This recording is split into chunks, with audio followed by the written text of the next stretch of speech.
Good morning বন্ধুরা। এখন সময় বাজে ওই সকাল 8টা মতন, আর বর সকাল সকালই চলে গেছিলো বাজারে। দেখো বাজার থেকে নিয়ে এসছে এখানে ওই কেজি খানিক কাতলা মাছ, আর এখানে এনেছে একটু চিংড়ি মাছ।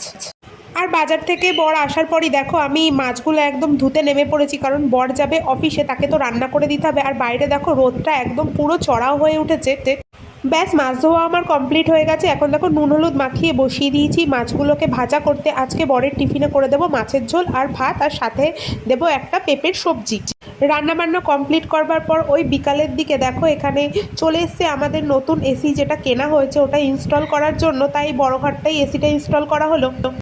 আর এদিকে দেখো এসি ইনস্টল করতে করতে বিকালও হয়ে গেছে। দেখো মেয়েও ঘুম থেকে উঠে পড়েছে। আর দেখো কি বৃষ্টিটাই না হয়েছে, বাইরে পুরো জল জমে গেছে। আমার এই ফ্ল্যাটের থেকে বাইরের দৃশ্যটা না এত সুন্দর, দেখো পুরো মেন রোডটা দেখা যায়, এখান দিয়েই সব গাড়ি যাতায়াত করে। আমি আর মেয়ে প্রায়শই এখানটায় দাঁড়িয়ে থাকি। ব্যাস আজকের ব্লগটা এ পর্যন্তই। যদি ভালো লাগে চ্যানেলটা সাবস্ক্রাইব করে দিও, আর ভিডিওটা একটা লাইক করে দিও। দেখা হচ্ছে অন্য একটি ব্লগের মাধ্যমে, ততক্ষণের জন্য সবাইকে টাটা।